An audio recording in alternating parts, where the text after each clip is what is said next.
नाज़रीन, खुदावंद यीशु मसीह नासी के नाम में आप सबको सलाम। मैं आपका खादम, आपका host reverend doctor Robinson Askar ईमान का सफ़र प्रोग्राम लेके आज फिर आपके सामने हाज़िर हूँ। और नाज़रीन, मैं खुदावंद अपने खुदा का शुक्रगुज़ार हूँ जो हमारी ज़िंदगी में बार बार हमें ये मौके अता कर देता है कि ज़िंदगी के सफ़र में और ईमान की इन राहों पर चलते हुए उस जगह तक पहुँचें जहाँ खुदावंद हमारा खुदा हमें देखना चाहता है। और आप सब जानते हैं कि खुदावंद हमारा खुदा चाहता है कि हम उस जगह पे पहुँचें जो खुदावंद हमारे खुदा ने तैयार की। और हम सब जानते हैं कि वो जगह यीशु मसीह के कफ़ारे के वसीला से हमारे लिए उस बड़े फजल के तहत हमें अता कर दी गई, जिसके वसीला से अब हम यीशु मसीह पे ईमान ला के और अपनी ज़िंदगी उस कलाम के मुताबिक जो यीशु मसीह ने दे दिया, उस कलाम पर चलते हुए हम उस जगह तक पहुंच सकते हैं। और ये ना हमारे कामों के वसीला से, ना हमारी अच्छी काबिलियत के वसीला से या डिग्रियों के वसीला से, ना हमारे कुछ और उमाल के वसीला से, बल्कि यीशु मसीह की कामिल और काफ़ी कुर्बानी के वसीला से हमें वो जगह दे दी गई, हमारे लिए वो जगह खोल दी गई, मुहैया कर दी गई। और आज हम ख़ास तौर पे बात करना चाहते हैं पैदाइश की किताब, जिसको हमने शुरू किया हुआ है कि कैसे खुदा ने इंसान को बनाया, दुनिया को बनाया, कुल कायनात को बनाया, और हर एक चीज़ का खालिक हमारा खुदावंद हमारा खुदा है। कोई बिग बैंग थ्योरी नहीं, कोई किसी तरह एवोल्यूशन का कोई काम नहीं है, बल्कि खुदा के हाथ की कारीगरी हैं हम, और खुदा ने हर एक चीज़ बनाई है और खुदा ही इसका बनाने वाला है। और हमने ये बात भी पिछले दिनों की थी कि बाइबल मुक़द्दस वो मुस्तनद किताब है जो पूरे तौर पे जो कायनात का खल्क होना जिसको बयान करती है। और किसी जगह पे कोई ऐसी बात किताब नहीं, कोई ऐसा हमें मुआद नहीं मिलता जो बता सके, हमें इस चीज़ को जस्टिफाई कर सके कि क्यों और कैसे दुनिया बनी। और ये बात कलाम मुक़द्दस यानी बाइबल मुक़द्दस हमें बताती है। और बाइबल मुक़द्दस में हम ख़ास तौर पे चाहते हैं कि आप तक वो सारी बातें पहुँचा दें जो सच्चाई की बातें हैं, जो हमेशा की ज़िंदगी की बातें हैं। और आज हम ख़ास तौर पे एक सब्जेक्ट डिस्कस करने को हैं, इसी पैदाइश की किताब में से, तौरेत की जो पहली किताब है उसमें से जब हम देखते हैं तो हम देखते हैं कि कैसे हम जिन्स परस्ती को जो है वो खुदा ने कंडेम किया, कलाम मुक़द्दस ने कंडेम किया, इसकी मज़म्मत की है। और हम इसके ऊपर ख़ास बात करेंगे क्योंकि ये सब्जेक्ट जो है आम लोग इसको डिस्कस करने से, बात करने से इस पे गुरेज़ा हैं, लेकिन मैं और हम ये समझते हैं कि इस पे बात करना हमारी आइंदा नस्लों के लिए और इस वक्त मौजूदा दौर में ऐसे लोगों के लिए बहुत ज़रूरी है जो गुमराह हो चुके हैं या जो किसी भी ऐसी तालीम की वजह से जो उन्हें दे दी गई वो समझते हैं कि वो हक और सच पे चल रहे हैं। और आज इस टॉपिक पे बात करने से पहले मैं आपको एक और भी खुशी की बात बताना चाहता हूँ। मैं आपके साथ अनाउंस पिछले दिनों कुछ दफ़ा किया था कि मेरी किताब जो एंड टाइम्स के ऊपर है, आखिर ज़माना के ऊपर, ये छप के आ चुकी है और पाकिस्तान में ये मुहैया है, बाहर के मुल्कों में भी ये भेजी जा रही है, बहुत सी जगहों पे पहुंच चुकी है। और ये किताब आपको हमारे जो रावलपिंडी में ऑफिस है, IFGF चर्च का हेड ऑफिस है, वहाँ से ये मिल सकती है।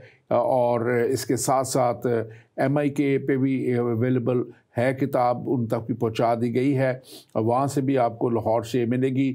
और हम इसको जल्दी दूसरी बुक शॉप्स तक भी पहुंचा रहे हैं, तो ज़रूर इस किताब को पढ़िएगा। ये वो प्रोग्राम जो हमने आखिर ज़माना पे ईमान का सफ़र प्रोग्राम में किए, इसमें जो वो 40 प्रोग्राम तकरीबन हमने किए थे, और उसमें से फिर खुदा ने जब मेरे दिल में डाला कि किताब लिखी जाए, तो ये किताब आप तक पहुंचाने के लिए ये लिखी है। और आप ज़रूर इसको पढ़िएगा ताकि आप आखिर ज़माना के ताल्लुक़ से जो है आप बेहतर तौर पे जान सकें और समझ सकें और अपने आप को तैयार कर सकें।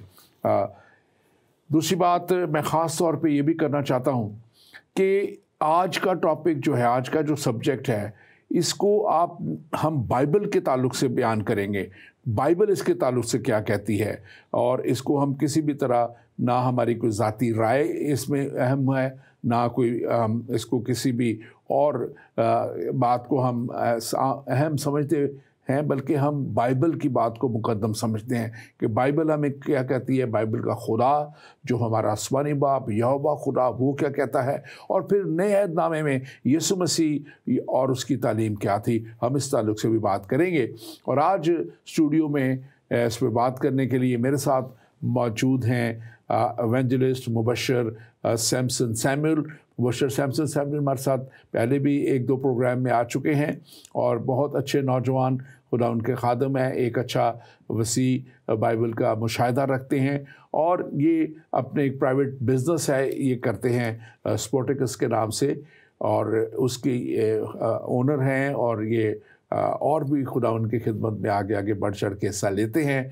पाकिस्तान के मसीहों के लिए एक बड़ा दर्द रखते हैं। कुछ प्रोग्राम मैं भी पाकिस्तान में हूँ, उनके साथ आते रहे हमारे प्रोग्रामों में, और आज हमारे साथ स्टूडियो में मौजूद हैं। Welcome to the show evangelist Samson Sohail, आपको वेलकम करते हैं। आप मज़ीद अगर अपने ताल्लुक से कुछ बताना चाहें तो ज़रूर बताइए, और आज के सब्जेक्ट के ताल्लुक से आप ज़रूर बात कीजिए। सारी इज़्ज़त और जलाल खुदावंद यीशु मसीह के नाम को मिले। बस मैं उसका अदना सा खादम हूँ, खुदा ने मुबशर के तौर पे इस्तेमाल करता है। मैं भी पाकिस्तान में भी था, तो कुछ खुदा के कलाम की खिदमत हमने की, और आपसे पाकिस्तान जाने से पहले इस शो के बारे में बात हुई थी। आज का टॉपिक इंतहाई ज़बरदस्त है, स्पेशली ख़ास तौर पे जो आज की जनरेशन बड़ी हो रही है उनके लिए ये बहुत ख़तरनाक चीज़ है, और उनको इसकी सच्चाई, इसकी हकीकत, इसके बारे में, और खुदा का कलाम हमें इसके बारे में क्या आगाही देता है और किस तरह हमें गाइड करता है, ये बहुत ज़रूरी है।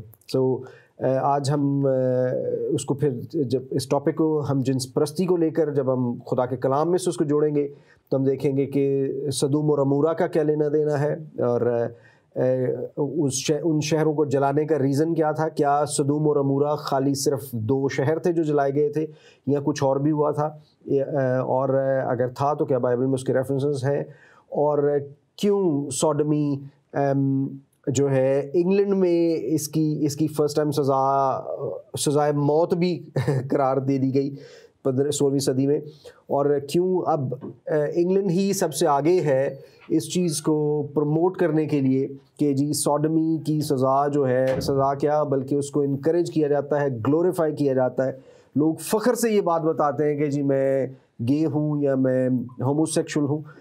तो इन मामलात को जब हम डिस्कस करेंगे तो खुदा का कलाम इस बारे में बिल्कुल भी मबहम नहीं है। बहुत क्लियर खुदा के कलाम की लाइन है इसके बारे में कि खुदा जैसे शुरू से खुदा गुनाह को छुपाता नहीं है। कोई नबी से भी अगर गलती कोताही हो जाती है, कोई गुनाह हो जाता है, तो खुदा का कलाम हमें उसको बताता है, जो कि इस बात की बड़ी ज़बरदस्त गवाही है कि खुदा का कलाम ला तब्दील है, इसमें कोई तब्दीली नहीं है। नहीं तो तब्दीली हुई होती तो सबसे पहले इस तरह के रेफरेंसेस जो है वो छुपाए जाते कि जी ये नबियों को क्यों, जो हमारे दूसरे बहन भाई हैं वो कहते हैं कि नबी मासूम होता है, तो हम क्यों नबी क्यों नबियों के गुनाहों का जिक्र क्यों है, और बहुत ज़्यादा नबियों के गुनाहों का जिक्र है, और बाइबल उसके बारे में बड़ा क्लियर है। सो खुदा के कलाम की खूबसूरती यही है कि उसने कभी किसी गलत बात को सही नहीं कहा। बिल्कुल। और जी आपने जो बातें कही हैं बड़ी अहम और बहुत ही खूबसूरत तरीके से आपने इसको बयान किया है। और देखें, हम पुराने अहदनामे के उस हवाले की तरफ भी चलेंगे जो हमारी स्टडी मुसलसल चल रही है पैदाइश की किताब में, लेकिन उससे पहले अगर हम नए अहदनामे में देखें तो नए अहदनामे में पहला करंथियों, उसका करंथियों के नाम पौलुस रसूल का ख़त जो है, छठा बाब, उसकी 9, 10 और 11 आयत। अब ये जो आयत है ये बड़े वाज़े तौर पे नए अहद में भी बयान की गई है। मैं इसलिए यहाँ से शुरू कर रहा हूँ ताकि उस पुराने अहद को लोग पुराना समझ के कहें कि तो पुरानी बातें हो गई। लेकिन यहाँ पे लिखा हुआ है, क्या तुम नहीं जानते कि बदकार खुदा की बादशाही के वारिस ना होंगे। बिल्कुल। फरेब ना खाओ, ना हरामकार खुदा की बादशाही के वारिस होंगे, ना बुत परस्त, ना जनाकार, ना अयाश, ना लौंडेबाज। अब ये बड़े वाज़े तौर पे कैटेगरी सारी बता दी गई हैं। यहाँ पे आगे भी है, ना चोर, ना लालची, ना शराबी, ना गालियां बकने वाले, ना जालिम। ये वो, और इसके अलावा बहुत सी इसकी मिलती जुलती और चीज़ें, ये चंद एक को बयान किया गया है। जी जी।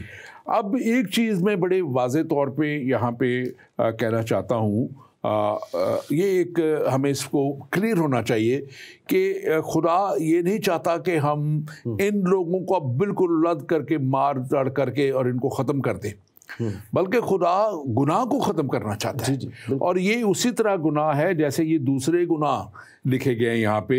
अगर कोई जनाकार है वो भी गुनाहगार है, वो भी कोई आश है, अगर कोई वो भी गुनाहगार है, कोई बुत परस्ती कर रहा है वो भी गुनाह बहुत बड़ा कर रहा है, अगर कोई लालची, शराबी, गालियाँ देने वाला, तो ये जो हम जिन्स परस्ती है ये भी एक गुनाह है और इसको हमें एक गुनाह के तौर पे ही देखना है और इसकी सज़ा हमें नहीं देनी है। हम इंसान बाज़ दफ़ा, जैसे पाकिस्तान में एक बड़ा रवाज बन चुका हुआ है कि वो ज़रा सा हमारे पता लगता है कि किसी मसीही ने ये ऐसे कुरान के एक कागज़ को कुछ ऐसे कर दिया, वो कर दिया, और वो खुद मुझसे बन के वहाँ पे करना शुरू कर देते हैं, जस्टिस जिसको हम कहते हैं। बिल्कुल। तो ये आप इसके ताल्लुक से ज़रा ज़रूर बात कीजिए। जी डॉक्टर साहब, सबसे पहली बात तो ये कि हमारा खुदा बड़ा मोहब्बत करने वाला खुदा है। तो सवाल है कि क्या खुदा ऐसे लोगों को भी मोहब्बत करता है? जी हाँ, इसका जवाब है बिल्कुल जी हाँ। खुदा गेज़ को भी बहुत प्यार करता है, खुदा होमोसेक्सुअल्स को भी बहुत प्यार करता है। खुदा गुनाह से नफ़रत करता है, गुनहगार से नहीं। खुदा यीशु मसीह के अपने मुँह के अल्फाज हैं कि तबीब की ज़रूरत बीमारों को है, मैं बीमारों के लिए ही आया हूँ, मैं अच्छे लोगों के लिए नहीं आया। सो हमारा खुदा बेशक इनको प्यार करता है। और जहाँ पे जब बाज़ औक़ात जिसको एक टर्म है जिसको हम कहते हैं होमोफोबिया, जब हम होमोफोबिक हो जाते हैं और हम ऐसे लोगों से बिल्कुल बायकॉट कर देते हैं, तो हम उनके लिए गवाही कायम करने का जो एक मौका होता है उसको खो देते हैं। सो हमें इसके लिए बड़ा ज़रूरी है कि हम इस चीज़ को समझें कि हमारा खुदा गुनाह से नफ़रत करता है, गुनाहगार से नहीं। वो चाहता है कि हर किसी की नौबत जो है वो तौबा तक पहुँचे, हर कोई जो है वो सेव हो सके। हर किसी को, किसी से हम किसी को कत्ल कर देते हैं तो हम उससे सुनने का हक छीन लेते हैं, हम उसको तौबा का मौका उससे छीन लेते हैं। और मैंने बहुत सारे जब मैं इस पर थोड़ी सी रिसर्च कर रहा था तो बहुत सारे केसेस ऐसे हैं जिनमें हम देखते हैं कि बहुत से लोगों को होमोसेक्सुअलिटी से निजात मिल गई है, वो शिफा पा गए हैं, वो ठीक हो गए। और ऐसे लगता है जैसे कि होमोसेक्सुअलिटी एक स्पिरिट की तरह उनसे चिमट जाती है और वो किसी स्पिरिचुअल इम्प्लिकेशन की वजह से बाज़ औक़ात इसका शिकार होते हैं। हम जानते हैं कि कुछ लोग बाय बर्थ ही थोड़े से in the middle of the spectrum होते हैं, ना वो मर्द होते हैं ना औरत होते हैं। लेकिन आजकल प्रॉब्लम ये है कि आम लोग, बिल्कुल नॉर्मल पैदा होने वाला लड़का होमोसेक्सुअल बन जाता है, गे बन जाता है। आम पैदा होने वाली लड़की बाइसेक्सुअल है, लेस्बियन है। एक्चुअली मैं इस पे बात करूंगा क्योंकि ये जो है सिलसिला ये खुदा की तरफ से ना था ना है, ये इंसान के गुनाह की वजह से हुआ है। और ये इंसान के गुनाह की वजह से जो भी डिफॉर्मेशंस आती गई हैं या डेफिशिएंसीज आ जाती हैं, ये इंसानी गुनाह के वसीला से, इसमें हम जाके बात करेंगे आगे जाके। और आज ख़ास तौर पे जो मैं चाहता हूँ कि हम इस बात को देखें कि जैसे मैंने कहा कि जैसे दूसरे गुनाह हैं, कातिल है लोग, वो भी बहुत बड़ा गुनाह है और उसकी भी सज़ा कोर्ट देता है, कानून देता है, सारा कुछ। लेकिन यहाँ पे इसके लिए एक जो ख़ास बात मैं आज जिसको जब देख रहा था तो मैं देख रहा था कि हमने आज तक कोई हरामकारी की फाउंडेशन नहीं देखी। हमने ना बदकारों की फाउंडेशन देखी है, बदकारों के, ना ज़नाकारों की कोई फाउंडेशन देखी है, ना चोरों की कोई फाउंडेशन देखी है, ना हमने शराबियों की कोई फाउंडेशन देखी है या उनकी कोई तंजीमें बनी हो, ना गालियाँ बकने वालों की देखी हैं और ना जालिमों की देखी हैं। लेकिन ये एक ऐसी कैटेगरी है जहाँ से ये सारा इनके ख़िलाफ़ जब बात होती है तो ये ये अपनी इन्होंने सोसाइटीज बना दी हैं, वो फाउंडेशंस बना ली हैं, और ये ओपनली अपने आप को ग्लोरीफाई करते हैं जो है अपने इस गुनाह को। वो कहते हैं कि ये गुनाह नहीं है, ये हमारा राइट है, और लाइफस्टाइल है। हाँ, ये हमारा राइट है, और हम, ये हमारा बदन है, हम जैसे मर्जी से करें। और यहाँ से इस बुराई की जन्म जो है, ये जो है असल वजह है कि इन्होंने इसको गुनाह नहीं समझा, बल्कि ये इसको ग्लोरीफाई करते हैं। मैं 1981 में अमेरिका गया world conference student Christian movement की, और एक दिन हमें वो ले गए घुमाने के लिए, सैर करने के लिए। तो मैंने सोचा जो ग्रुप से कहाँ जा रहे हैं, तो मैंने सोचा कि वो बे एरियाज़ है, तो मैंने बे एरिया को टिक कर दिया। वो असल में मेरे ज़हन में भी नहीं था कि वो गे एरियाज़। तो उस दिन वो हमें लेके गए, बस में बैठ गए। जब पता लगा तो वो तो इसको बहुत ज़्यादा बता रहे थे खुशी से सारी चीज़ें। और फिर वो ले गए हमें सिटी हॉल सैन फ्रांसिस्को में। तो वहाँ का सुपरटेंडेंट जो था वो बड़े आया, ये 1981 की बात है, आज से कितने साल हो गए, तकरीबन 42 साल पहले की बात है। और वो आके बड़े फ़ख्र के साथ बता रहा है कि जी मैं गे हूँ, और हमारा 20% ऑफ द पॉपुलेशन जो है सैन फ्रांसिस्को और इस एरिया की गे है, और हम जिस तरफ हो जाते हैं वो पार्टी जीत जाती है, और ये और वो बड़ा फ़ख्र महसूस कर रहे थे इसमें। तो ये वो असल में बुराई है कि गुनाह भी है, और उसकी फिर प्रचार भी है, और उसको एक्सेप्टेंस का भी दर्स दिया जाता है। तो आप इसके ताल्लुक से क्या कहेंगे? डॉक्टर साहब, इसके बारे में मैं कहूँगा कि हमारी बाइबल में खुदा ने जब कवानीन दिए तो बड़ा क्लियरली कहा कि जो सबत न रखे उसको इस्राएल में से काट डाला जाए।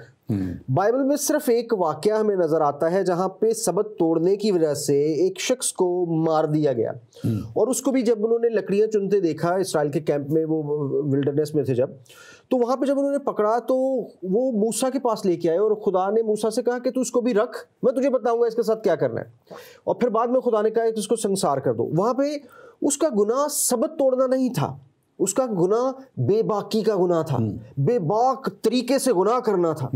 सो यहाँ पे जो हमें नजर आ रहा है, ये बेबाकी नजर आ रही है, ये बेबाकी के साथ काम किया जा रहा है। ये मतलब एक प्राइड इसमें बताया जा रहा है कि हम इतने प्राउड हैं। आज ह्यूमन हिस्ट्री में पिछले 6000 साल की बात करें बिब्लिकली, या साइंस के हवाले से बात कर लें तो पिछले 13 बिलियन ईयर्स की बात कर लें, या जितने भी ह्यूमन हिस्ट्री हमारी है होमो सेपियंस की, उसमें हम देखते हैं कि इंसान की सिर्फ और सिर्फ 2 जेंडर्स थी, एक मेल और एक फीमेल। लेकिन ये पिछले 15 साल में, जब कुछ चंद साल पहले मैं पढ़ रहा था तो वहाँ पे लिखा था कि जी हमारी जो जेंडर्स हैं, अब जो जेंडर्स रिकग्नाइज जेंडर्स हैं, वो गालिबन 12-14 जेंडर्स हैं। और अभी चंद सालों में ही, सिर्फ लिटरली 3-4 साल होंगे, और अभी मैं एक आर्टिकल पढ़ रहा था जिसमें लिखा हुआ था कि more than 800 types of genders हैं। कि आप अपने आप को मर्द कहें, औरत कहें, दरमियान में कहें कि जी मैं कुछ भी पसंद नहीं करता। और अब तो इस तरह की जेंडर भी हो गई है कि आप अपने आप को कहें कि मैं मछली हूं तो आप मछली हैं। आप बुरा मना सकते हैं कि जी मुझे जेंडर वाइज जो है वो ये कहा जाए। सो ये सारा का सारा जो है ये कंफ्यूजन क्रिएट करने वाला है। और खुदा के कलाम में शैतान के बारे में लिखा हुआ कि he is the father of lawyers, वो झूठों का बाप है। वो हमारा खुदा कंफ्यूजन क्रिएट नहीं करता, लेकिन डेविल क्या करता है, he creates confusion. So there is a spirit of confusion going on, जो कि लोगों को कंफ्यूज कर रही है कि उनको पता ही नहीं कि हम क्या हैं। दे डोंट नो कि वो क्या चीज़ है, वो क्या कर रहे हैं, और किस तरह ये सब किस तरफ को जा रहा है। कि आज एक बच्चा अगर स्कूल में जाता है और वो कहता है कि जी मुझे स्पाइडरमैन बहुत अच्छा लगता है, तो मैं आज से मकड़ा हूँ, तो मुझे मकड़े के तौर पे ट्रीट किया जाए।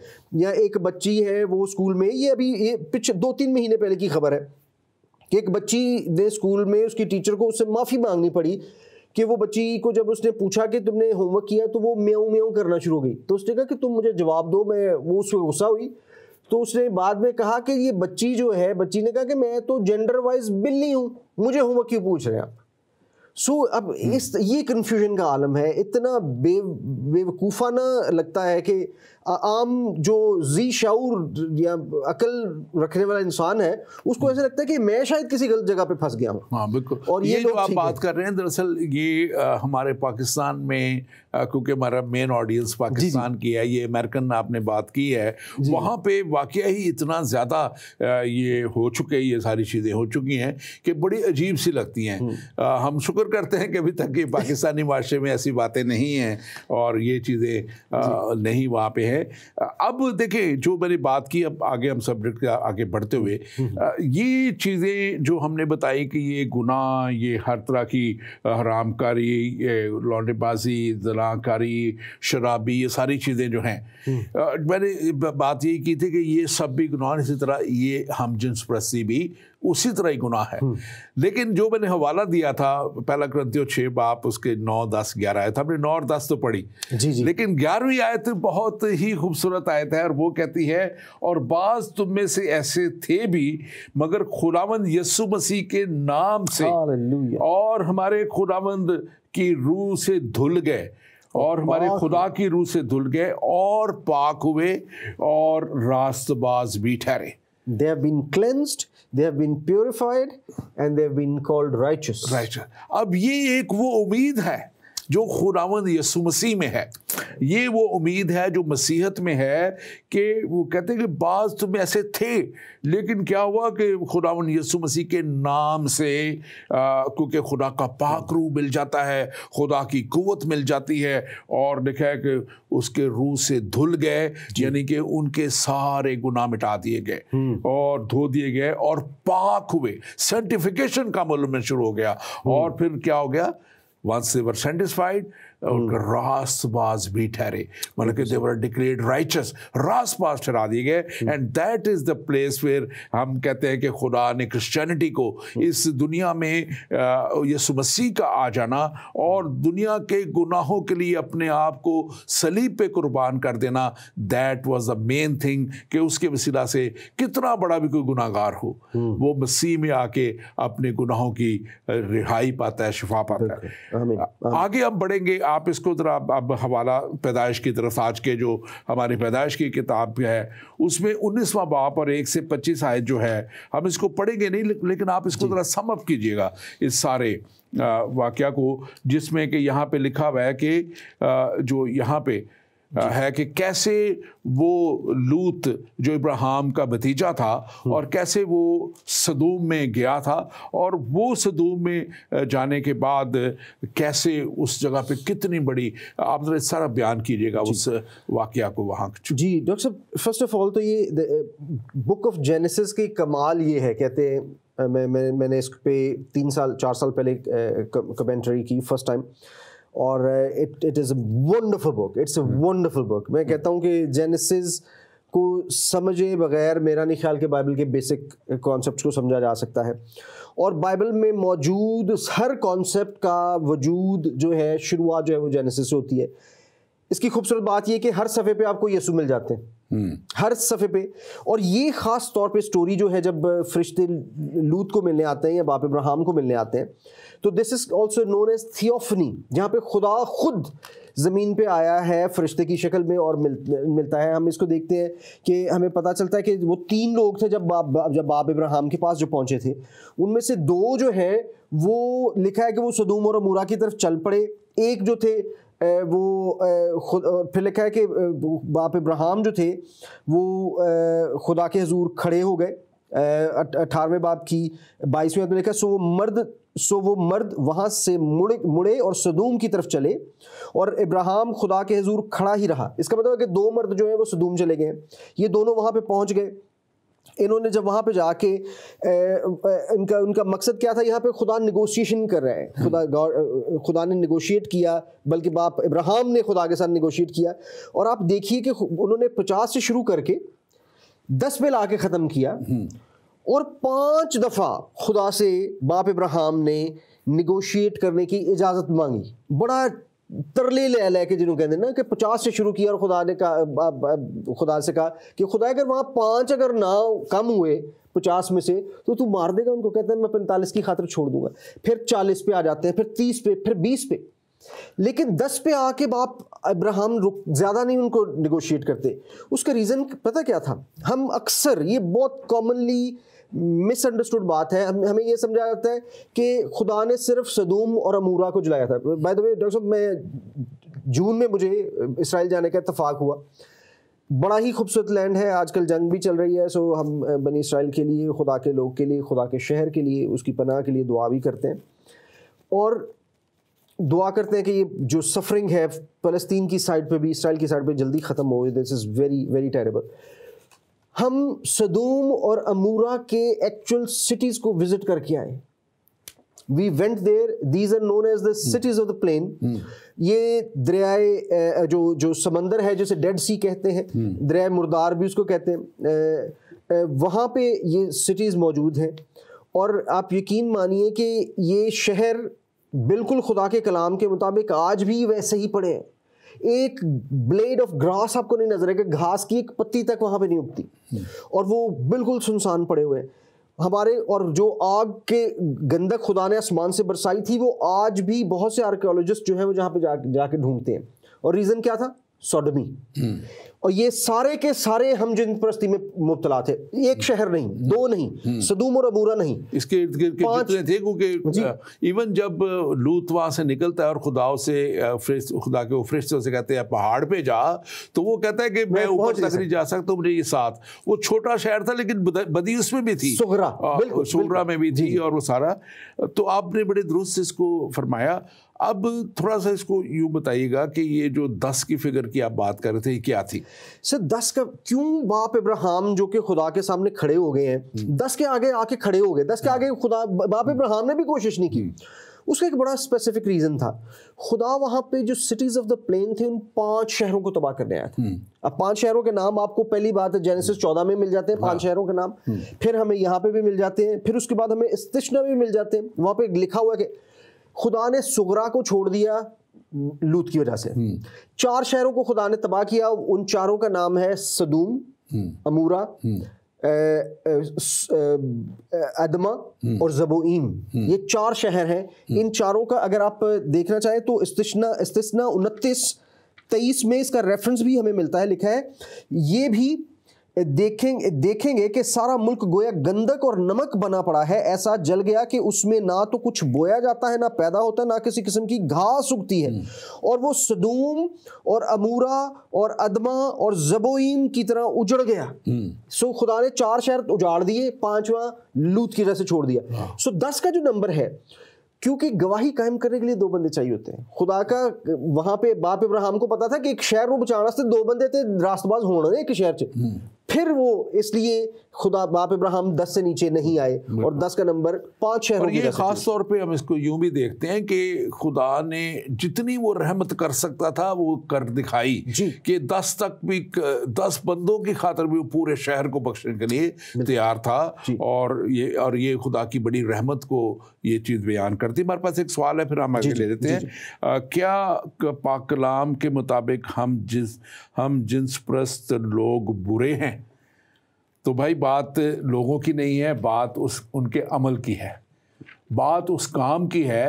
कोई भी शख्स गुनाहगार जो है, नेचुरली उसको एक शख्स जब हम कहते हैं ये कातिल है, तो हम शायद फितरी तौर पे उससे नफ़रत करते हैं। हम अगर कोई और बड़े गुनाह में ऐसा कुछ है, इसी तरह क्योंकि ये ऐसे गुनाह में है तो फितरी तौर पे एक जो है वो एक लोगों के जहन में आ जाती बात, नफ़रत आती। लेकिन कलाम के मुताबिक कलाम कहता है कि खुदा गुनाहगार से नफ़रत नहीं करता, खुदा गुनाह से नफ़रत करता है। और खुदा की उस गुनाहगार के लिए ही यीशु मसीह का भेजा जाना था।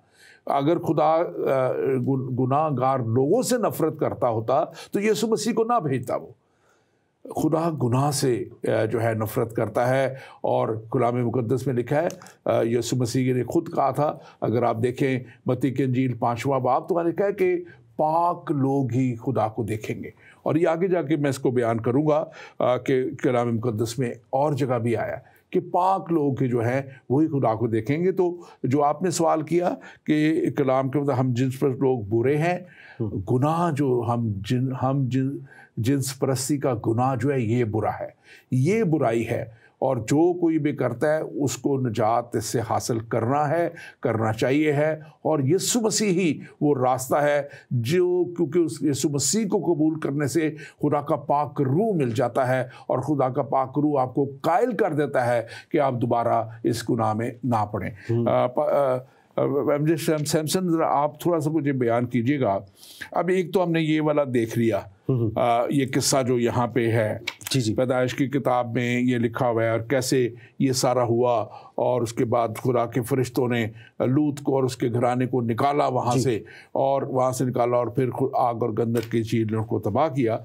एक किस्सा और भी कज़ात की किताब में है, काजियों की किताब जो है कज़ात में 19वां बाब है, उसकी 13वीं आयत से लेके और 20वें बाब के 48वीं आयत तक ये किस्सा जाता है, और वो बनी बिन्यामीन और इसराइल के ताल्लुक से है। जी और वहाँ पे भी लिखा हुआ है कि उन्होंने जब ये गुनाह किया और जो थे इसराइल के 10 कबीले आए और उन्होंने बिन्यामीन के कबीलों के साथ जंग की। पहले तो उन्हें माफ़ी मांगने का, उन्होंने जब माफ़ी नहीं मांगी तो फिर उन्होंने उनको वो जंग की और वो लंबा एक किस्सा मारा, और उसके बाद फिर जो है वहाँ पे जो थी लिखा हुआ है कि वो इवन जब उन्होंने बिल्कुल मारा और जो बचे कुछ है तो वो भाग गए, और आज भी वो जो कबीला है वो दुनिया में तितर बितर है, भागा हुआ है।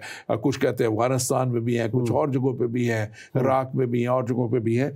तो खुदा कभी भी नहीं चाहता था, खुदा ने लिखा है इस सारे, अगर आप पढ़ें जो क़ज़ात की किताब में, कि खुदा ने खुद उन्हें कहा कि जाओ और उनको मारो, क्योंकि खुदा गुनाह के खिलाफ है। खुदा गुनाह नहीं चाहता कि बढ़े, बल्कि वो उसको निजात तक लाके कम करना चाहता है। और ये जो हिस्टोरिकली ये बिहेवियर है, इसको थोड़ा सा बयान कीजिएगा। ये असल में बुत परस्ती के जहाँ जहाँ बड़े बड़े अड्डे थे वहाँ से जन्म लेता रहा। आप इस पे बात कीजिए। जी, खुदा का कलाम भरा पड़ा है कुछ देवी और देवताओं की कहानियों को लेकर। उनमें इश्तरात देवी हैं, फिर मोलख है, चीमोश है, ये सारे डायना जो थी क्रंथियों के कलीसिया में जो प्रॉब्लम्स थे, ये सारे वो प्रॉब्लम्स हैं जहाँ बुत परस्ती करते वक्त लोग सेक्सुअल एक्स में इन्वॉल्व हो जाते थे, और वहाँ पे हम जिन्स परस्ती होती थी। सो ये हम जिन्स परस्ती जो है, मैं कहता हूँ, हमेशा से कहता हूँ, खुदा ने एडम और ईव बनाया, खुदा ने एडम और स्टीव नहीं बनाया। सो खुदा का जो प्लान है उसमें एक मर्द और एक औरत है, उसमें 2 मर्द नहीं है, उसमें 2 औरतें नहीं है। और बेसिक ऑब्जेक्टिव जब खुदा ने इनको बनाया ही था भी गुनाह का, हमें पहले जेनेसिस 1 चैप्टर में नजर आता है, खुदा ने वहाँ पे बरकत दी कि फलो फूलो और दुनिया को मामूर और महकूम करो। सो वो बरकत 2 औरतों को नहीं दी जा सकती, वो बरकत 2 मर्दों को नहीं दी जा सकती, वो रिप्रोड्यूस नहीं कर सकते। सो खुदा के कलाम के ऑपोजिट जाने वाले जितने भी रास्ते हैं, वो इंसान को शैतान हमेशा बड़े एक्टिव करके, बड़े खूबसूरत करके दिखाता है। And that is the problem कि हम उसकी बातों में आ जाते हैं, उसकी बातों में फंस जाते हैं, और फिर हम उन्हीं राहों पर चलना शुरू कर देते हैं। जो लोग सफ़र कर रहे हैं, जैसे ये भी सवाल किया, उनके लिए मैं आपको जो मशवरा सिर्फ दूंगा वो ये है कि दुआ और रोज़ा आपको बहुत बड़ी बड़ी मुश्किलात से निकाल सकता है। तो अगर कोई बहन भाई इस मुश्किल में पड़ा है और उसका खुदा का रूह उसको इस बात की कायलियत देता है कि उसको इस गुनाह से निकलना चाहिए, तो वो दुआ और रोज़ा रखे, खुदा से माफ़ी मांगे, रियाजत में उसके हजूर बढ़े, और खुदा बिल्कुल इस बात पे हमारा खुदा कामिल है कि वो हमें बचाना चाहता है। बिल्कुल बिल्कुल। अगर आप इसको देखें, पहला सलातीन में भी अगर देखें, 1 किंग्स में 14 बाब 24 आयत में लिखा है, और उस मुल्क में लूती भी थे, और वो उन कौमों के सब मकरूह काम करते थे जिनको खुदावन ने बनी इसराइल के सामने से निकाल दिया था। ये लूती एक रेफरेंस के तौर पे इन हम जिन्स प्रस्तों को कहा जाता है। और फिर इसी की अगर देखें पहला साल 3 के ही 15वां बाप और उसकी 11वीं-12वीं आयत में, और देखा है कि वो आसा बादशाह ने अपने बाप दादा की तरह वो काम किया जो खुदा की नज़र में ठीक था, और उसने लूतियों को मुल्क से निकाल दिया था और उन सब बुतों को जिनको उसके बाप दादा ने बनाया था दूर कर दिया। तो ये खुदा इस्तेमाल करता है अपने लोगों को, और इसको बादशाह को, आसा बादशाह को लिखा है कि खुदा ने इस्तेमाल किया। लेकिन इसके आगे भी खुदा के कलाम में लिखा हो कि हालांकि फिर भी उसने ऊंचे मकाम नहीं ढाया सिर्फ जो एक उनकी कमी रह गई। बिल्कुल। हमारे पास एक सवाल है, इसको ले लेते हैं फिर आगे बढ़ते हैं। पाजी साहब, अगर आपसे कोई पूछे आप हम जिन्स प्रस्तों को कैसा ख्याल करते हैं, तो आपका क्या जवाब होगा? आप इसके ताल्लुक से अगर बताना चाहें तो। मैं यही कहूँगा कि हमें we do not hate the sinner, we hate the sin। मैं हमेशा ये बात कहता हूँ कि जब आप किसी को नफरत की निगाह से देखना शुरू कर देते हैं तो आप कोई भी इम्प्रेशन क्रिएट कर नहीं सकते उसमें। आप अगर उससे बात करना बंद कर देते हैं, आप उससे बात नहीं करते, आप कुछ उससे बात कर नहीं सकते।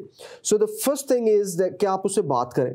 मैं रात को ही रे कंफर्ट अपॉलोजिस्ट हैं, बड़े खुदा के बड़े खादम हैं, उनकी एक वीडियो देख रहा था जो 2 पुर्तगीज होमोसेक्सुअल से बात कर रहे थे, और वो इतने अच्छे तरीके से उन्होंने उनसे बात की और उनको खुदा के कलाम में से बताते गए कि खुदा के कलाम के मुताबिक क्या आप गुनहगार हैं या नहीं हैं।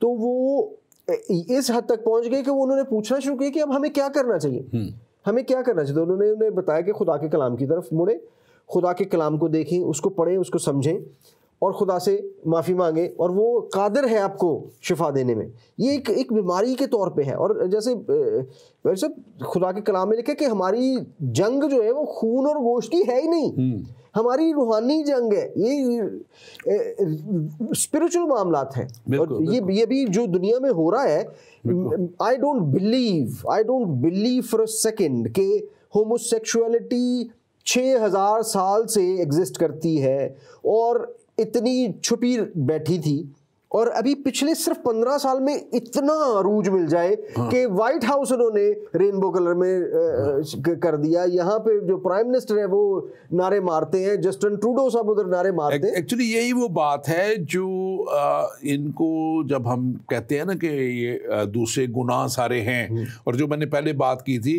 कि वो कोई भी प्राइड नहीं लेता अपने गुनाह करने में, लेकिन ये एक शैतान ने इतना बड़ा वार किया हुआ है हमारे माशरे पे, दुनिया में, कि वो इतने बड़े गुनाह के शिकार होने के साथ साथ वो इसमें प्राइड लेते हैं। वो कहते हैं कि ये हमारी मतलब कि एक खास अच्छा काम है या हमारी मर्जी का काम है, जैसे भी हम करें। और ये वो जगह है जहां खुदा की खुदाई को बदलने की बात है। जैसे रोमियो पहला बाब और उसकी 24 से अगर 28 आयत आप देखें तो यहाँ पे बड़े वाज़े तौर पे ये हालात को बयान कर दिया गया है कि इस वास्ते खुदा ने उनके दिलों की ख्वाहिशों के मुताबिक उन्हें नापाकी में छोड़ दिया कि उनके बदन आपस में बेहुरमत किए जाएं, इसलिए कि उन्होंने खुदा की सच्चाई को बदलकर झूठ बना डाला। अब ये खुदा की सच्चाई नहीं थी, ये खुदा ने इसलिए नहीं बनाया था आदम और हवा को, लेकिन उन्होंने इसको झूठ बना डाला। अब ये झूठ में वो कहते हैं कि दिस इज़ आवर राइट, ये हमें करना है। और उसके साथ इसलिए कि उन्होंने खुदा की सच्चाई को बदलकर झूठ बना डाला और मखलूकात की ज़्यादा प्रस्तिश की और प्रस्तिश और इबादत की बनिस्बत उस खालिक के जो अब तक माबूद है। और उसके 26 कहती है, इसी सबब से खुदा ने उनको गंदी शहवतों में छोड़ दिया, यहाँ तक कि उनकी औरतों ने अपने तबई काम के खिलाफ तबा काम में बदल डाला। इसी तरह मर्द भी औरतों से तबई काम छोड़कर आपस की शहवतों में मस्त हो गए, यानी मर्दों ने मर्दों के साथ रूसियाई के काम करके अपने आप को अपनी गुमराही के लायक बदला पाया। और 28वीं आयत बड़ी इंपॉर्टेंट कहती, जिस तरह उन्होंने खुदा को पहचानना नापसंद किया, इसी तरह खुदा ने भी उनको नापसंदीदा अक्ल के हवाले कर दिया कि नालायक हरकतें करें। आज वाइट हाउस में बैठा हुआ शख्स, ये नालायक हरकत है उसकी कि वो पूरी, इस वक्त मैं अभी आते हुए मैं सुन रहा था जॉन मकार्थर को, बहुत अच्छे खादम है, वो कहते हैं कि 1 या 2% पॉपुलेशन अमेरिका की है जो गे या लेस्बियन है, 1 और 2%, और उन्होंने 98% को दबा के रखा हुआ है। उन्होंने 98% को दबाना शुरू कर दिया है। और दिस इज़ वेयर जो ये शैतान का और इब्लीस का हमला इस वक्त दुनिया के ऊपर, दुनिया के माशरे के ऊपर, सोसाइटी के ऊपर है। और अब इन्होंने बच्चों को पढ़ाना शुरू कर दिया है। सबसे जो बड़ी बात है, जो इन्होंने बच्चों को ये तालीम देना शुरू कर दी, उनको जहनों में डालना शुरू कर दिया, 6, 7, 8 साल के बच्चे के ये जहन में बात डालनी शुरू कर दिया है कि वो इस तरफ भी सोचे। यहाँ पे ये जो है, मैं समझता हूँ कि बहुत बड़ा लम्हा फ़िक्रिया है दुनिया के लिए, दुनिया के लीडरों के लिए, कौमों के लिए, कि वो निकलें। और मैं समझता हूँ कि आज ज़रूरत है, आज हमने सब्जेक्ट को, क्योंकि हमारे वैसे भी ये पैदाइश की किताब में सीक्वेंस में आ रहा था, तो हमने सब्जेक्ट इसको लिया ताकि हम इसको देख सकें कि हम कैसे कर सकते हैं। और ये यहाँ पे देखें, इस हवाले को जब मैं पढ़ता हूँ, और ये जो है हमारा रोमियो के नाम पालूसू का ख़त जो है, पहला बाब, और उसकी जो 24 से 28 आयत तक, यकीन करें कि 97 में मैं जब मैं पहले प्रीचिंग टूर पे आया, तो ये जिस वक्त जहाज़ लैंड करने के 25 मिनट थे लंदन के एयरपोर्ट पे, उस वक्त एकदम खुदा के रूह ने मुझे कहा कि बाइबल निकाल और पढ़। और मैंने बाइबल निकाल के ऐसे रैंडम खोली, और ये हवाला बिल्कुल सामने आया। सिर्फ मैंने ये 4 आयतें पढ़ी, और मेरे साथ ब्रदर जेफर डैनियल थे, मैंने उनको बताया, मेरे सीनियर लीडर थे, कि मैं ये हुआ, तो उनका जी खुदा ने आपको कलाम दे दिया इस कौम के लिए, क्योंकि इन मुल्कों में ये बहुत ज़्यादा बढ़ रहा है। आगे बढ़ते हुए हम देखेंगे इसको कि खुदा जो है 10 अहकाम में भी इसको कंडेम करता है। आप ज़रा इसके ताल्लुक से थोड़ा बात कीजिएगा। 10 काम हम खरूज 7वां हुक्म है उसमें, जहाँ तू जना न कर, तो ये आउट ऑफ वेडलॉक कोई भी जो सेक्सुअल इमोरालिटी में आता है। जब अब ये देखिए कि ये तो एक स्पेसिफिक गुनाह हो गया। खुदा ने स्पेसिफिकली जब बनी इसराइल को वहाँ से लेके आया, और जनाब मूसा ने उनसे 3 सरमन्स किए, उनमें बाकायदा कहा गया कि तुमने ये काम नहीं करना, मर्द मर्द के साथ ना लेटे, औरत औरत के साथ हम जिनसी ना करें, क्योंकि जो कौमें ये करती हैं, लिखा है कि वहाँ की ज़मीन उनको उगल देती है, वहाँ की ज़मीन उनको उल्टी करके बाहर निकाल देती है। सो ये इन ममालिक में ये बेशक बुराई है, लेकिन उसके बावजूद यहाँ पे नेकियाँ इतनी हैं, इनकी अच्छे काम इतने ज़्यादा कि खुदा इनको अलाउ करता जाता है, मेरा ख्याल है टाइम देता जाता है, मौका देता जाता है। अदरवाइज़ ये खुदा की नज़र में एक इंतहाई अबोरिंग काम है, इंतहाई अबोरेबल है, इंतहाई ज़्यादा खुदा को नापसंदीदा है। और वही बात है कि जब हम अपने आप को शैतान की साजिशों के हवाले, उसके चेलों के हवाले, उसकी सोचों के हवाले कर देते हैं, तो वो हमारे जिस्मों की बेहुरमती करता है। हमारे जो खुदा के कलाम में लिखा है कि हम, क्या तुम नहीं जानते कि तुम्हारे जिस्म खुदा की हैकल है, ये these are the temple of God. और ऑन द अदर साइड, जैसे हमारा खुदा कन्फ्यूजन नहीं करता, शैतान कन्फ्यूजन करता है। हमारा खुदा सच बोलता है, शैतान झूठ बोलता है। इसी तरह अगर हमारा खुदा कह रहा है कि ये हमारी हैकल है, ये खुदा की हैकल है, खुदा हमारी नहीं, हमारे जिस्म खुदा की हैकल है, तो शैतान कोशिश करता है कि इसको वो बुत परस्ती का मुजस्मा बना दे, इसको बेहुरमती का एक आला बना दे, और इज़्ज़त का बर्तन नहीं, बेहुरमती का बर्तन बना दे। हमारे पास एक सवाल है, और ये गालिबन 2 हिस्सों में सवाल आया है। क्या एक शख्स पैदाइशी तौर पर हम जिन्स परस्त हो सकता है? एक ऐसा शख्स जो खुदा को खुश कैसे कर सकता है, जो अपनी ही जिन्स के लोगों के लिए जिनसी कशिश महसूस करता हो? एक का हिस्सा मैं जवाब देता हूँ, एक आप दीजिएगा। क्या एक शख्स पैदाइशी तौर पर हम जिन्स परस्त हो सकता है? तो मेरे भाई या बहन जो भी आप हैं जिसने सवाल किया है, पैदाइशी तौर पर किसी भी तरह कोई भी ऐसा नहीं होता और ना हो सकता है। क्योंकि खुदा की तरफ से ये नहीं। लेकिन जैसे मैंने पहले कहा था कि हमारे गुनाहों ने जो है गुनाह के में इतना इंसान बढ़ता गया कि गुनाह ने उस सोच को जन्म दे दिया है। और अब जन्म ही नहीं दे दिया, बल्कि अब तो जब उसको पढ़ाना शुरू कर दिया गया है तो ये सोच अपने आप आएगी बच्चों में, ये सोच जन्म लेगी उसके अंदर। और जब ये सोच जन्म लेगी तो इसको ओवरकम करना जो है खुदा के पाक रूह के वसीला से किया जा सकता है। और खुदा के पाक रूह का हमारे घरानों में काम करना, हमारे घरों में होना, मसीह की तालीम जो है वो स्ट्रॉन्ग लेवल पे, कहते हैं ना कि स्ट्रॉन्ग फुटिंग पे खड़े होना। और जो घराने स्ट्रॉन्ग फुटिंग पे खड़े होंगे उनके अंदर खुदा का जो है ताज़ीम होगी, इज़्ज़त होगी, बच्चों को वो तालीम देंगे, उनके घरों में ऐसा होना बहुत ही मुश्किल है। गो कि वो बाहर से इन्फ्लुएंस लेंगे भी, तो अगर घर का इन्फ्लुएंस उसके लिए इतना अच्छा है, खुदा का पाक रूह काम करता है घर में, तो खुदा का पाक रूह उभारेगा कि वो इस चीज़ पे कंट्रोल करे। बहुत से लोगों के अंदर ये टेंडेंसीज आती हैं, एक खलश पैदा होती है, लेकिन उसको ये उसी तरह है जिस तरह किसी भी गुनाह के लिए होती है। किसी भी गुनाह में जैसे इंसान पड़ जाता है, ज़नाकारी में पड़ जाता है, पुरकशिश को मिलती है, ऐसी कशिश की दूसरी तरफ से, तो वो उसमें ढल जा सकता है, गिर सकता है। लेकिन कौन सी चीज़ उसे रोक सकती है? खुदा के साथ अगर वो मजबूत है, खुदा के साथ वो चल रहा है, और ख़ास तौर पे मसीह की मोहब्बत अगर उसमें है। लिखा है कि कौन हमें मसीह की मोहब्बत से जुदा करेगा? कोई इस तरह की चीज़ हमें जुदा नहीं कर सकती, ना दुख, ना तकलीफ़, ना तंगदस्ती, ना कोई ऐसी ख्वाहिशें। लेकिन अगर हमारे अंदर मसीह नहीं है, और फिर हमारे लिए यकीनन मुश्किल होगा। सैमसन, आपके भाई का नाम तसव्वुर का निकल जाता है, हमारे बड़े अच्छे साथी हैं वो। या एक ऐसा शख्स जो खुदा को खुश कैसे कर सकता है जो अपनी ही जिन्स के लोगों के लिए जिनसी कशिश महसूस करता है?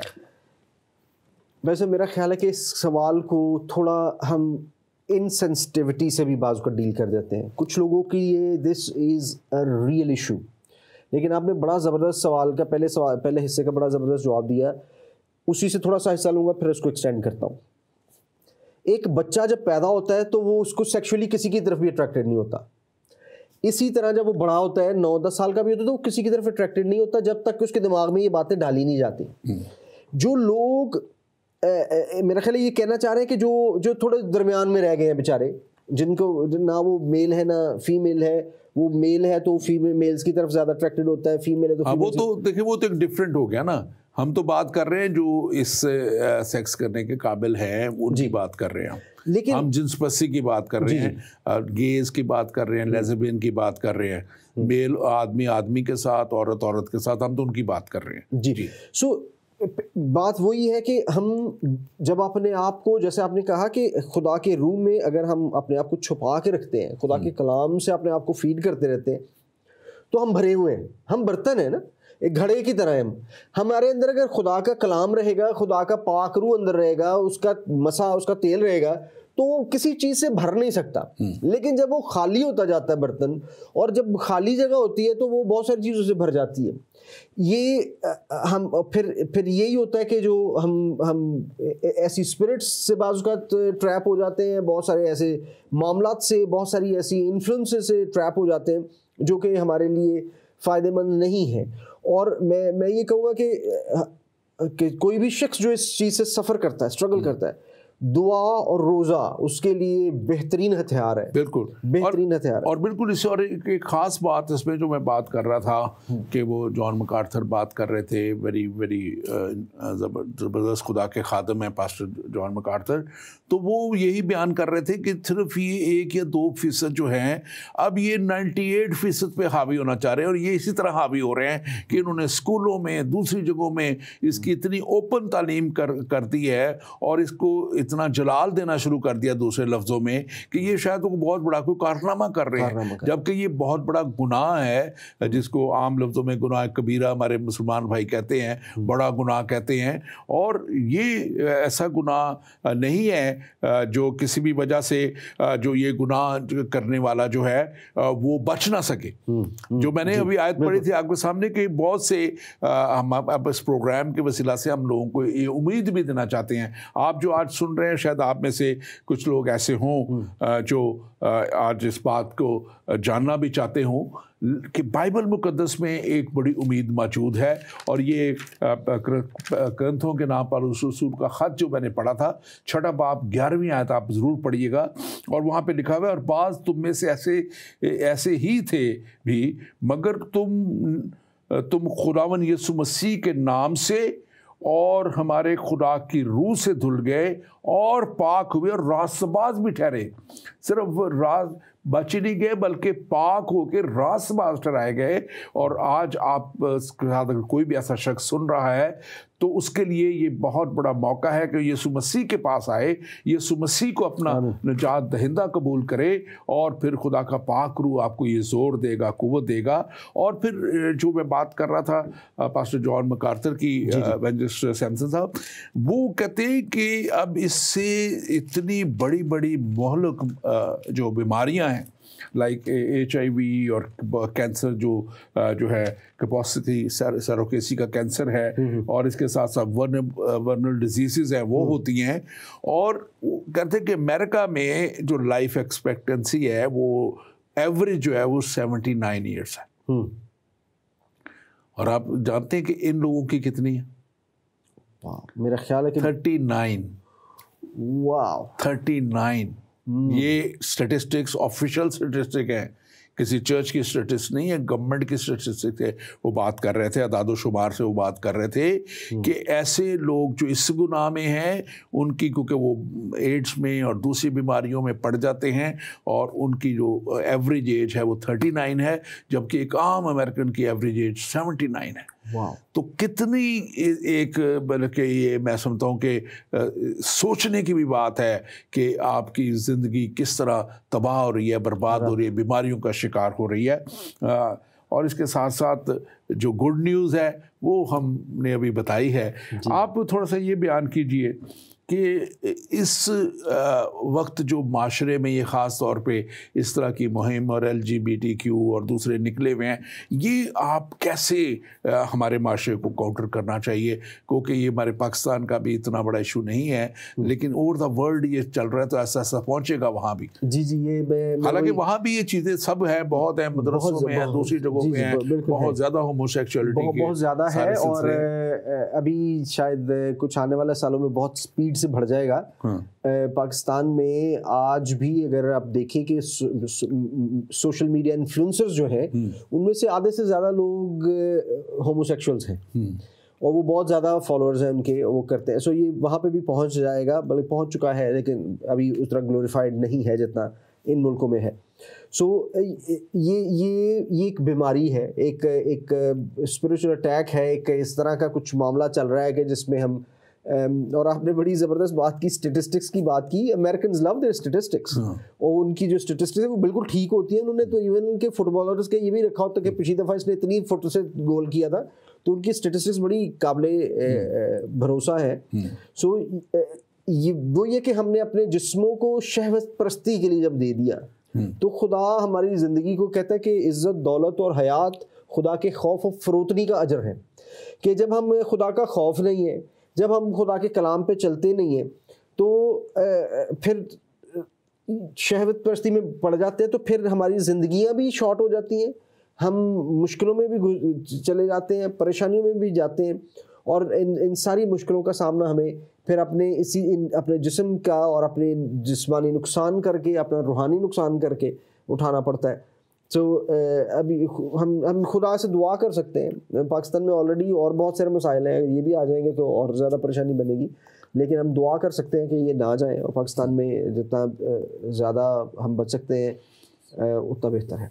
बिल्कुल। और एक ख़ास जो बात मैं आज के ताल्लुक़ से हम क्लोजिंग की तरफ जा रहे हैं कि हमें एज़ मसीही होते हुए जो गेज हैं, लेस्बियंस हैं, इनको जो है हमें इस तरह एक्सेप्ट करना चाहिए जैसे दूसरी बुराइयां माशरे में मौजूद हैं, हम उन लोगों से मिलते हैं। हाँ, हम उनके साथ उस लाइफस्टाइल का हिस्सा नहीं बन सकते, हम उनके साथ उस लाइफस्टाइल को हम प्रमोट नहीं कर सकते, लेकिन हमें उनसे अलहदा नहीं रहना, उन तक कलाम को पहुँचाने का वसीला तो हम ही बन सकते हैं। बिल्कुल, क्योंकि तुम दुनिया में हो, दुनिया के नहीं हो।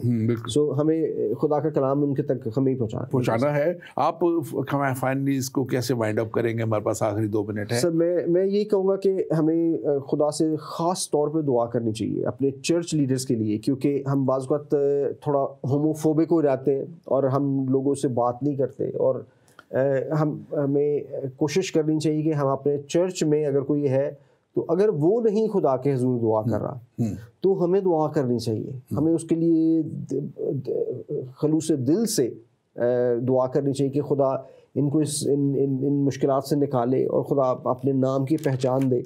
जब हम उसके नाम को पहचान जाते हैं, जब उसके कलाम पे चलते हैं, तो खुदा हमें सारी सीधी राहों पर लेके चलता है। मैं ये नहीं कह रहा हूँ कि हमारे रास्ते बड़े फूल के रास्ते बन जाते हैं, बेड ऑफ रोजेस बन जाता है। Christianity is not a bed of roses, लेकिन आज के जो चर्च को मसाइल लाहक हैं उनमें से ये एक बड़ा मसला आने वाला है। ये भी उतना बड़ा है नहीं जितना बड़ा ये हो जाएगा। ये it is going to be a massive massive massive problem, और चर्च को, पूरी कलीसिया को अभी से चाहिए कि हम घुटनों के बल हो जाएं, दुआ करें कि खुदाया please have, our God is in control, he is always in control, he let things happen.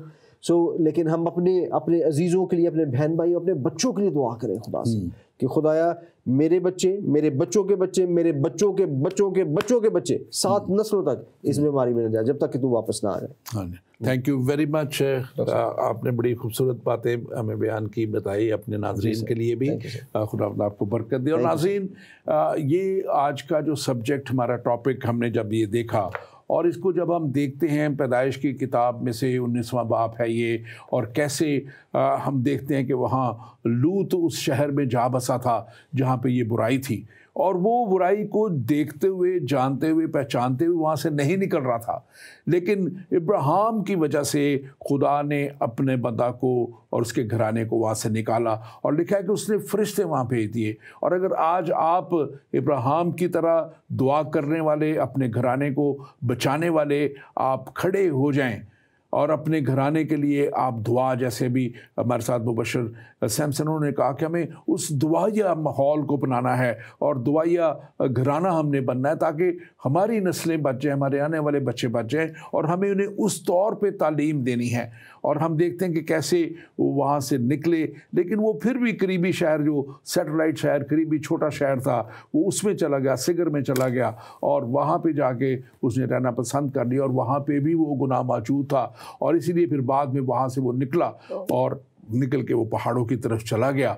लेकिन आज मैं समझता हूँ कि हमारे लिए, जबकि हम कहीं निकल के शायद नहीं जा सकते, हम जहाँ पे हैं, हमारे घर बार हैं, हमें माशी लिहाज से जो हमें वहाँ रहना है, तो ज़रूरत इस बात की है कि हमारे घरानों के अंदर वो तालीम हो जो खुदा के कलाम के मुताबिक हो, ताकि हमारे बच्चे उस तालीम में आगे बढ़ सकें। और फिर कलाम मुक़द्दस हमें बड़े वाज़े तौर पे बताता है कि अगर हम खुदा की हुज़ूरी में जाना चाहते हैं, तो खुदावंद यीशु मसीह ने भी कहा था कि सिर्फ पाक दिल से देखेंगे। और अगर हम इब्रानियों 12:14 देखें, 12 बाब इब्रानियों का नाम पौलुस रसूल का खत, उसके 14वीं आयत में लिखा हुआ है, सबके साथ मेल मिलाप रखने और उस पाकीज़गी के तालिब रहो, उस पाकीज़गी जिसके तालिब रहो जिसके बग़ैर कोई खुदावंद को नहीं देखेगा।